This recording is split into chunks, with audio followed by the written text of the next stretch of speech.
Hi dear students, welcome to Rashid Virtual Academy. I am Rashid Ahmed, your C++ programming teacher. Dear students, this course is especially designed for MCS, MIT, BCS, BIT, DCS, DIT beginners. Inshallah, through Rashid Virtual Academy videos, I will talk about the fundamental of C++ programming. So let's start with the first slide, which is related with the introduction of C++ programming. C is one of the system programming language. Ken Thompson and Dennis Ritchie developed this language in 1972. Dear students, do you see on the left side, this person is Ken Thompson, and on the right side, this is Dennis Ritchie. At the bottom, this picture, do you see this one is Dr. Bjorn Strostrup. Dr. Bjorn Strostrup developed C++ in 1982. Well, dear students, why people are calling it a system programming language? Because C is originally developed for rewriting the Unix operating system. Before C, Unix operating system was written in assembly language. So that's why people are calling it system programming language. And nowadays too, throughout the world, programmers using C for writing program for systems. C is a structured programming language developed in 1972. Well, before to go in detail, I would like to talk about the fundamental of the computer systems. So let's a little bit talk about the computer system. What is a computer system?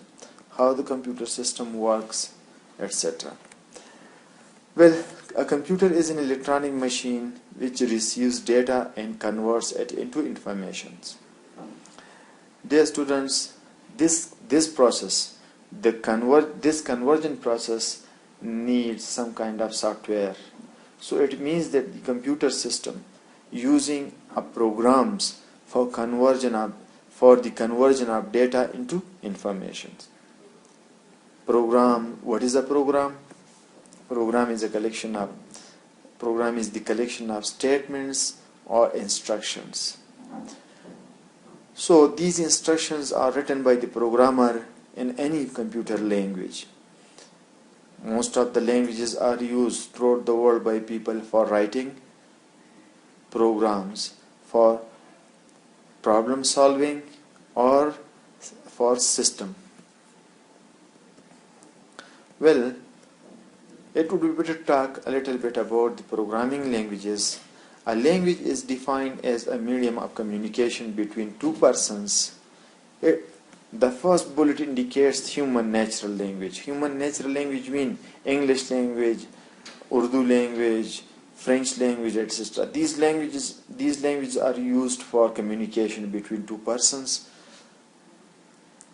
While what is a computer language? A computer language is defined as the way of communication between the users and the computer system. So it means that in case a programmer wants to talk with the computer system, with the hardware, then the person must follow any computer language for writing instructions. So after that, the person will be able to talk with the hardware of the computer system, or talk with the computer systems. So every language has its own rules for defining the instructions in these languages. Just like human natural language, in case a person wants to know, learn a natural language, English, French, Chinese, then the person must understand the rules of the grammar of the language. Just like that grammar, the programmer, the user of the computer must understand the rules of the computer language. Then the person will be able to understand, and the person will be able to write instructions for the computer systems. Every statement in a programming language is actually a command to the computer system. Well, dear students, programming language further divided broadly into three categories. Number one is low-level language. Number two is middle-level language. Number three is high-level language. What is low-level, what is mid-level, and what is high-level language? I will discuss right now in detail. The next slide is related with the low-level language. What is a low-level language? It is also called a machine language. It is a machine language, and it is the native language of the computer systems. The native language of the computer system means that the instruction of this language directly understood by the computer systems. There is no need to translate the instruction of the machine language because it is the native language of the computer system.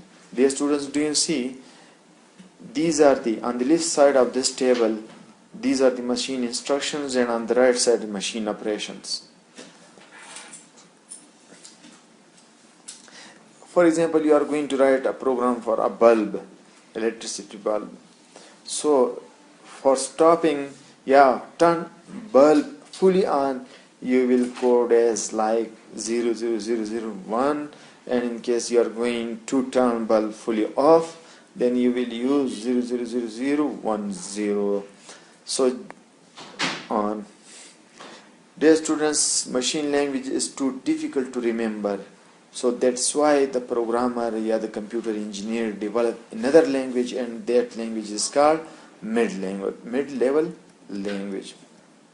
What is a mid-level language? Mid-level, in between two. In between two means that the instruction of the mid-level language consists of 80% English and 20% a binary. An example of the mid-level language is assembly. So assembly is one of the examples of mid-level language. This language is also called a symbolic language. The programmer writes the instructions using symbols, abbreviation of something. Dear students, as I talked to you that the computer system knows only one language, and that language is called machine language. So what will you do with this program? You will use assembler for the translation of the assembly language programs. Assembler is a kind of translation software available for the translation of the assembly language programs. In the next slide, dear students, we will right now I would like to discuss high-level language. Just think about the word high level. High level means that the statements of this kind of language are resembling with human natural language English. So it means that the programmer writes the instruction in this language using English-like statements. C++, VB, Java, these are the examples of the high-level language. Dear students, do you see in the example a simple C++ program? Cout, welcome to C++ programming. This is one of the example of the C++ high-level language source code. Dear students, source code and object code we will discuss in next lecture, inshallah, in detail. But you may just remember that the high-level language and the mid-level language source code must be translated into machine understandable form. Otherwise, the system will be unable to do anything for you. You will need a compiler or interpreter for the translation of the high-level language source code. Well, further, high-level language is divided into three categories: procedural language, non-procedural language, object-oriented programming language. Each of these languages we will discuss right now. What is a procedural language? These kinds of languages are also called third generation language, 3GLS. The program of this kind of language is designed using procedures. What is a procedure? Actually, procedure is a set of instructions, a sequence of instructions having a unique name. These instructions are executed with the reference of its name. So that's why it is called a procedural language.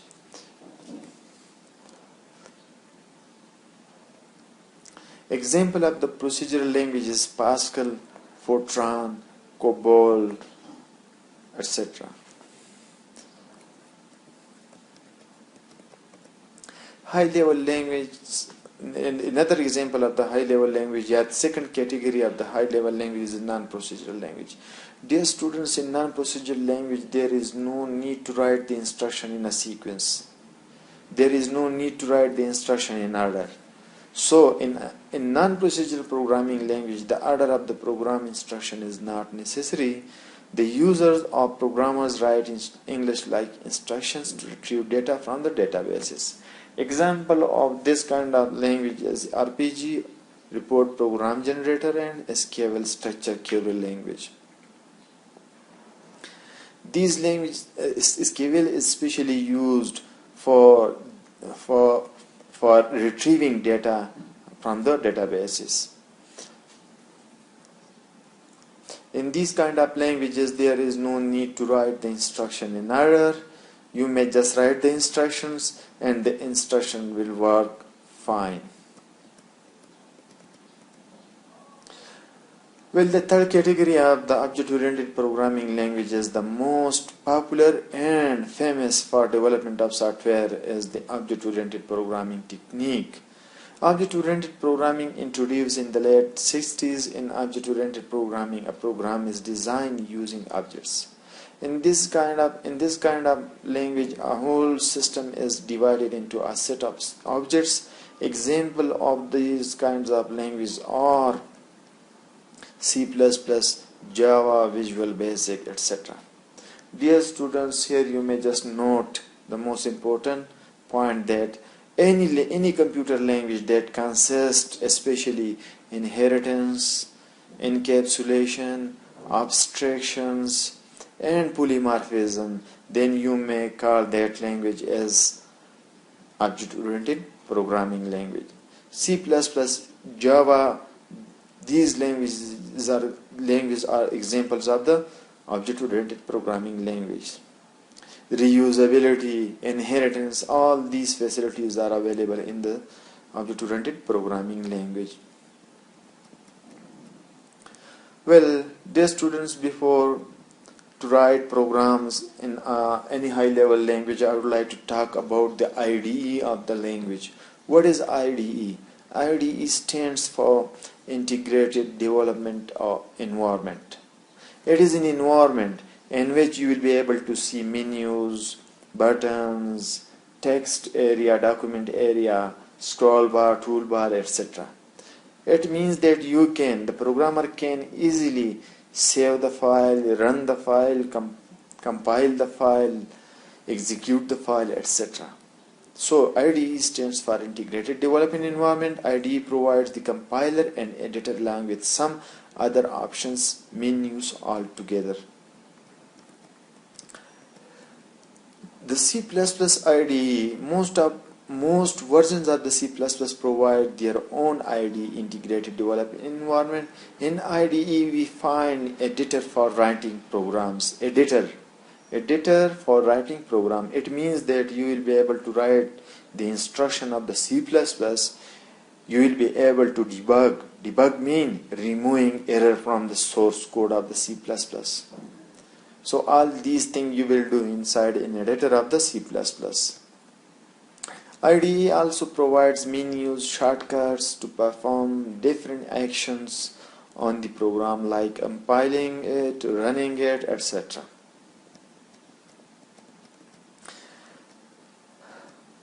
As I taught you already that the machine knows only machine level language. Machine language means that the 0 and 1. The computer does not know about other high level language source codes. So to translate the source code we need a translation softwares. Without the translation software, you will be unable to translate or communicate with the computer systems. Well, nowadays, most of the languages are high-level language. C++ is also a high-level language. Every statement in high-level language is written in English. And computer only speaks and understands binary language. Binary language means machine language. So what will you do? You will use the compiler or interpreter for the interpretation, for the compilation of the source code of any high level language into machine understandable form like object code, etc. Binary language consists of only 2 digits. Only 2 digits. So the total number of digits in this kind of language is 2. So in case you are going to write instruction in a machine language, so this will be a stream of zeros and ones. So we need a translator. So we need a translator which can translate the English language into binary language. Dear students, inshallah we will discuss in detail in another video the translation software, especially assembler, interpreter and compiler. Well, right now I would like to talk about the basic unit of memory. What are these? So let's to understand bit. A single binary digit is called a bit, that is 0 or 1. This is the basic unit of the memory, computer memory. When we combine 4 bits, so then we call it as nibble.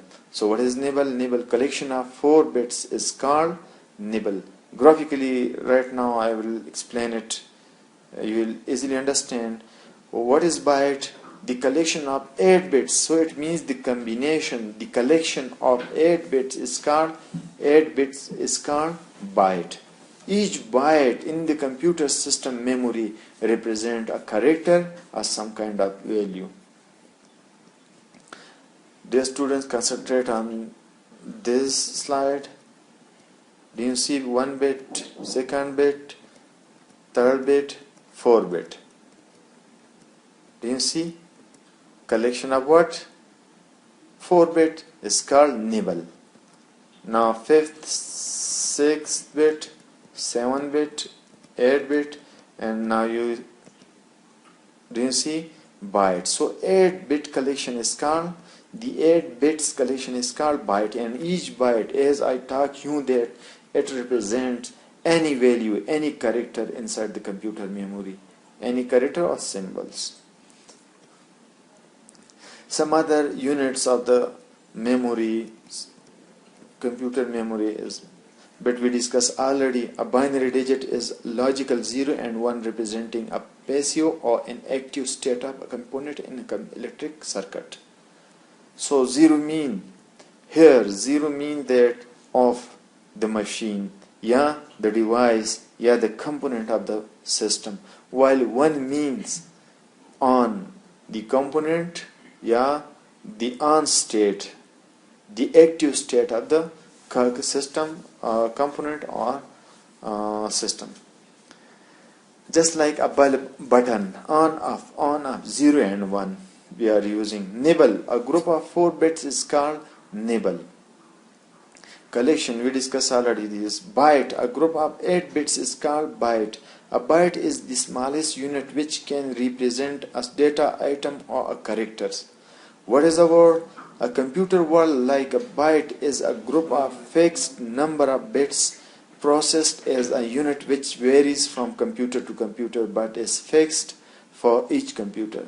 The length of a computer word is called word size or word length, and it may be as small as 8 bits or may be as long as 96 bits. It means that bit may be 8 bits, words may be 8 bits, or the collection of 96 bits you may call, and it depends upon the systems, computer systems, the computer architectures. A computer stores the information in the form of computer words. So nowadays computers are using words for storing information inside the computer system. Thank you, dear students. Thank you, dear students. Thanks for watching our videos. For more videos, visit www.rashidvirtualacademy.org. Inshallah, hope to see you again. Allah Hafiz.